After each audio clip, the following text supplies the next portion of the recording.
Olá, pessoal! Tudo bem com vocês?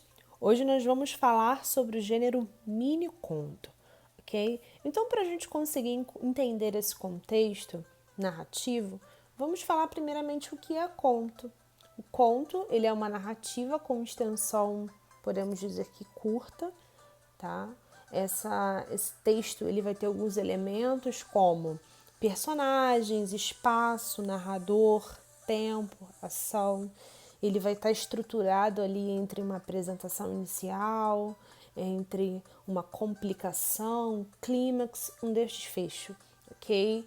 Então, ele vai ser uma narrativa que ela pode ser considerada curta em relação à comparação de outros textos, como romance, que são mais longos, porém ela tem essas características que são muito importantes. E aí quando a gente pensa num mini conto, a gente precisa entender que é também um texto narrativo, porém ele tem uma grande característica que é a sua brevidade, ok? Ou seja, o que é essa brevidade?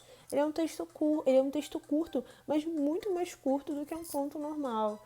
Ele vai estar fragmentado, não vou dizer nem fragmentado, mas ele vai estar contido muitas vezes em apenas uma frase. Mas isso não vai tirar a sua característica narrativa. Não é porque ele vai estar apenas em uma frase que ele vai deixar de ter o conteúdo, ele vai deixar de passar uma narração de um fato, de uma ação.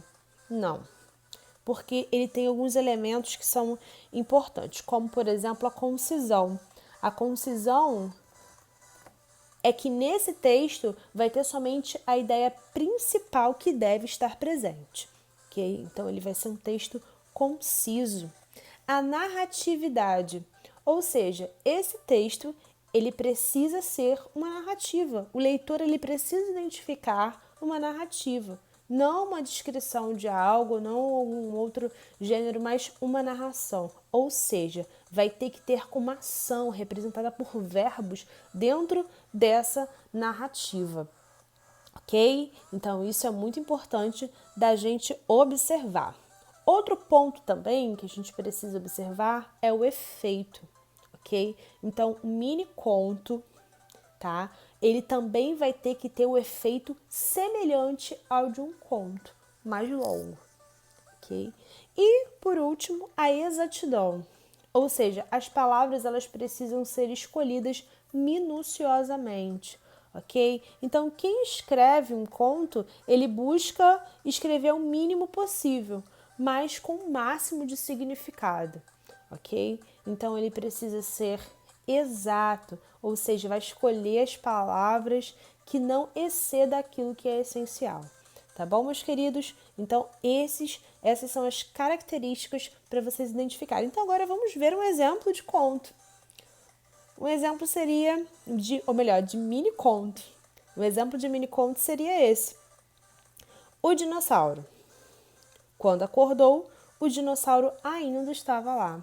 Perceba que dentro desse texto, por mais que seja bem curtinho, por mais que seja mini, ele apresenta aí personagens, aparece espaço, narrador, ação, ok? Então a gente tem todos os elementos da narrativa aí, a gente tem o contar de algo, a gente tem ações bem expressivas, então a gente tem aí, dentro desse contexto, a gente tem um mini conto, ok, queridos? Então agora vocês já estão prontos para começar a produzir os seus próprios mini contos.